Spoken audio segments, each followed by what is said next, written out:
Today's video is probably a short reflection of what has happened in 2025 and what my plans are for 2026, because we are almost at the end of 2025. I mean, today is what, the 25th? No, 26th. Today is the 26th of December 2025, and we are heading straight into 2026 in a couple of days. I just want to go through a few quick things about what happened in 2025, and then talk about what my plans are in 2026 from a Pokemon perspective, and maybe from a One Piece perspective, and sort of other investments, including precious metals. Now in 2025, first thing, January, pre-orders happened in 2024 December, which is Prismatic Evolutions, officially released January of 2025. The strongest set of Scarlet and Violet.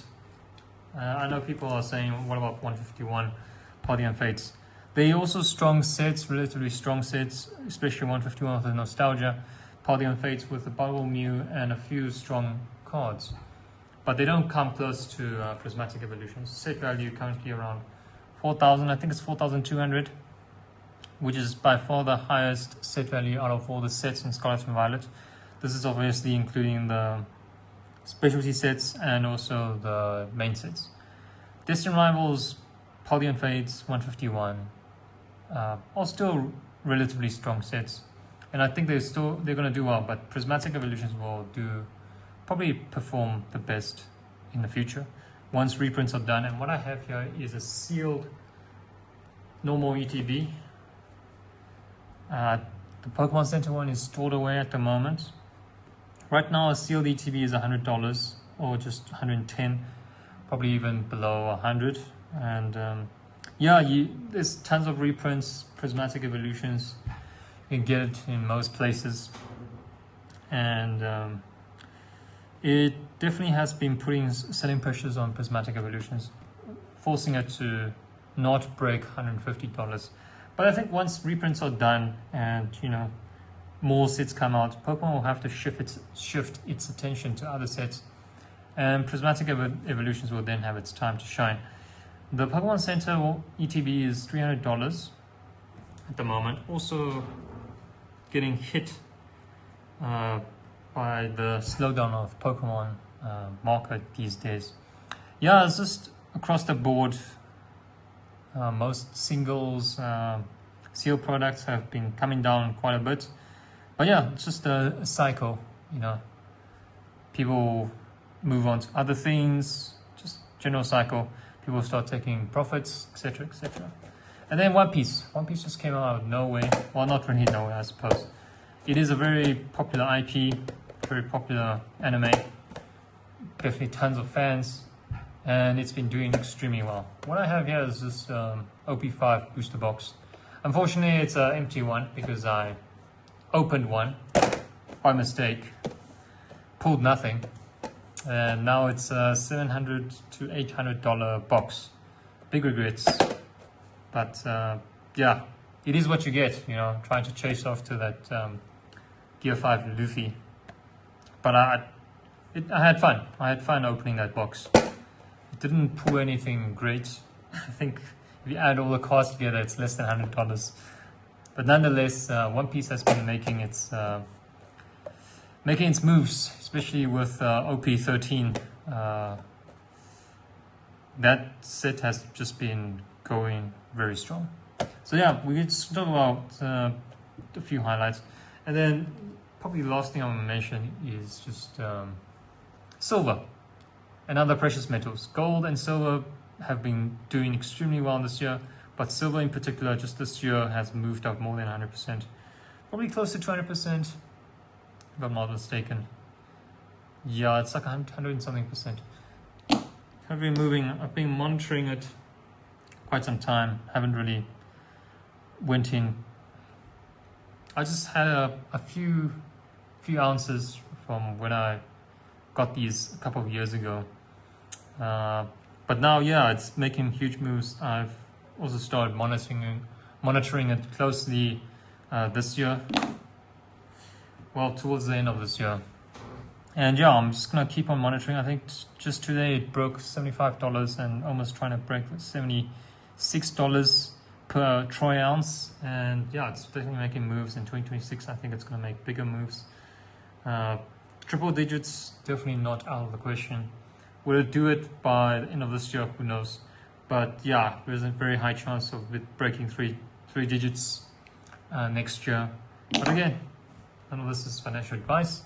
You do what you want. And then Kabuto, another thing mentioned, Kabuto King. There was the first edition Kabuto card craze. So no, this is not me buying this card during the hype. I actually went and looked in my old collection, trying to search for any Kabuto cards, and I found this one. This is an unlimited version. You can tell by it not having the first edition stamp on here. So this is just a very normal unlimited version. This is probably going for $2 to $3. I don't think I have a near mint copy over here. It's probably a lightly played or LP. You can see there's some whitening over here. And this is also another Kabuto card that but not getting as much attention as this one. I think the main card that was getting attention was the first edition Kabuto card. Same artwork as this, just has the first edition stamp of it. So when it happened, when it started hitting $20-something to $40, as I said, not just chilling on the sidelines, watching it for entertainment. And yeah, it's very risky. And then it went all the way up to what, 140, 150. People even paid over $200 for a raw copy for the first edition. And that was just crazy. And you're just going to be careful during those times, especially if it's only a small group of people buying out this card. And then, yeah, you become exit liquidity as they start selling. But yeah, just be careful out there. Try to look for fundamentals. For example, this is just a common card. There's really not much fundamentals over there. Look for cards that are playable or have strong fundamentals or that are low in supply. And it's a popular Pokemon. Kabuto isn't really a popular Pokemon if we're speaking from a general sense. If you want to focus on popular Pokemons, you want to look at likes like Gengar, Mewtwo, Pikachu, Mew, the evolutions, Charizard, which is a very common, not very common, but probably what most people would know of. Charizard, Pikachu. So that's sort of a highlight of what's happened in 25. Definitely many things have happened. And yeah, what's my plans for 2026? And how do I, from a Pokemon perspective, from a One Piece perspective? So definitely, let's start with Pokemon first. So Pokemon, definitely I think it's going to be interesting times for Pokemon because we're going to get Ascended Heroes in January. And that is also around the time when it's going to be the 1 year anniversary of Prismatic Evolutions,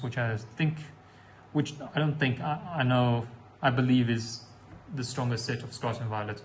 So once reprints slow down for Prismatic Evolutions products, I think it's going to start making moves. It's probably one of my biggest positions right now, which is in Prismatic Evolutions. So yeah, definitely going to just do more research on Pokemon, especially with that PokeBeach article of additional space being rented out by the printing company, or supposedly. Who knows? I don't think we've got a confirmation yet. But yes, if there's definitely going to be more supply coming out, we have to be careful with these newer sets, especially the Mega Evolution sets. So Ascended Heroes might be impacted and other Mega Evolution sets.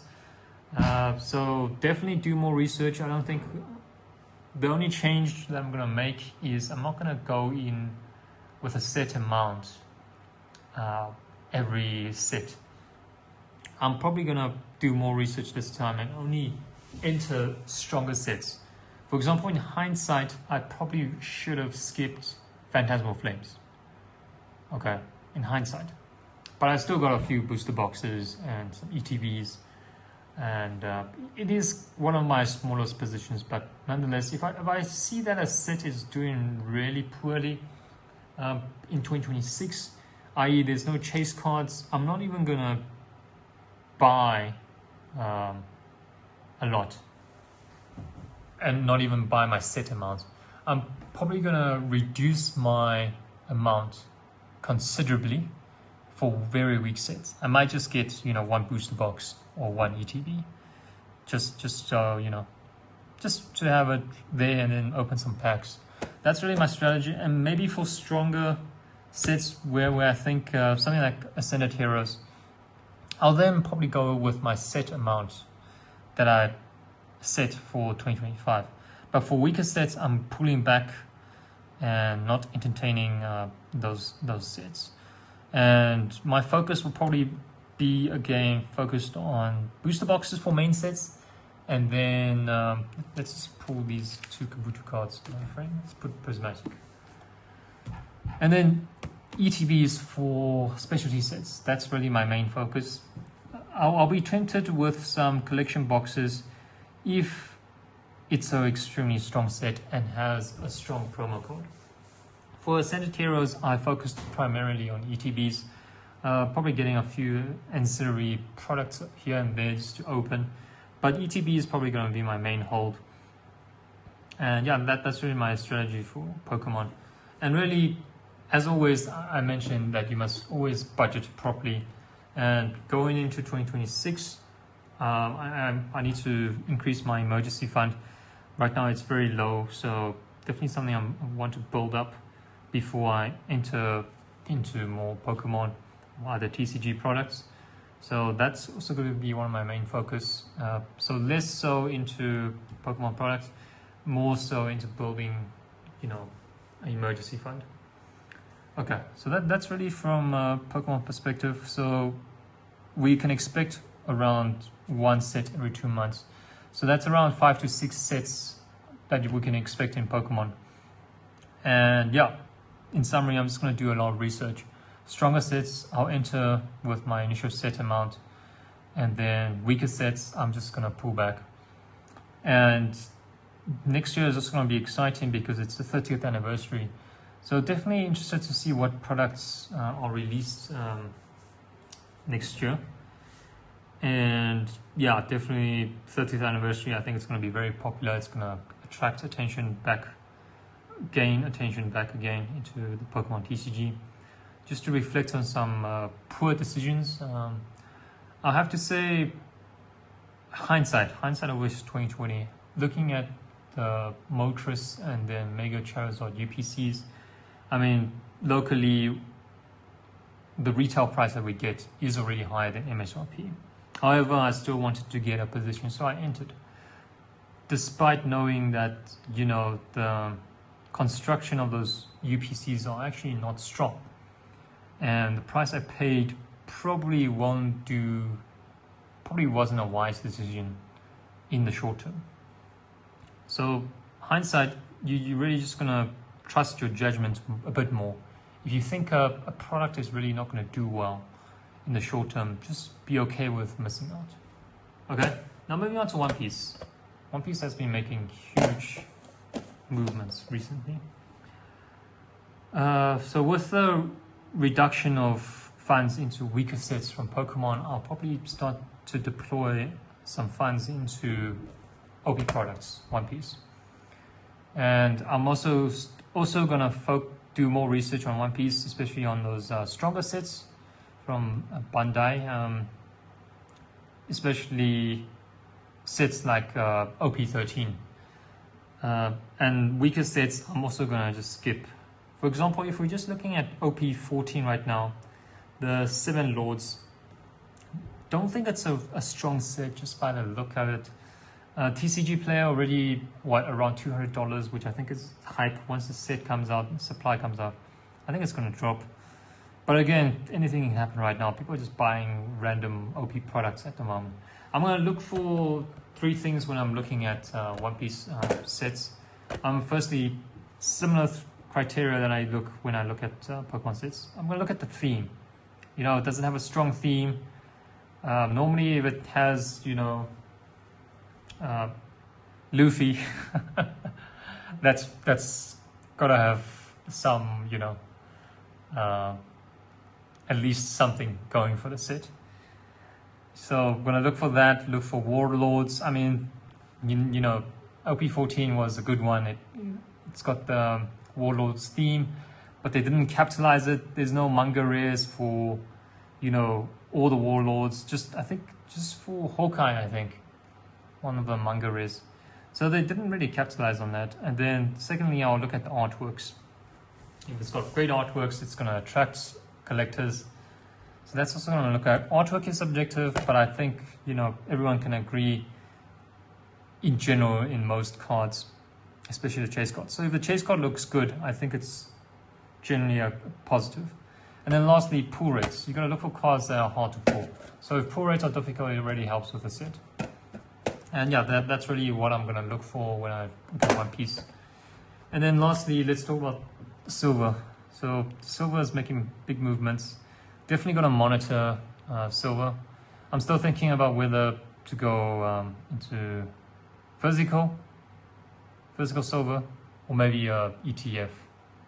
But I think there's probably merits to both.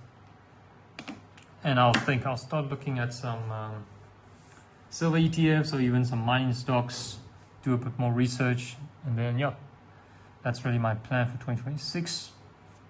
Just slow, steady, a bit more research, but also not so much that it uses up a lot of my time. I think pretty much for Pokemon, it's set already. I know what to look for each set, and yeah, it's requiring less and less time every time. Every time a new set is released. And I think for the 6 sets that's releasing, I'll be able to go through some Poke Beach articles and tell whether it's going to be a strong or a mid set. Okay, yeah, that's really what I have to say. Catch you next one.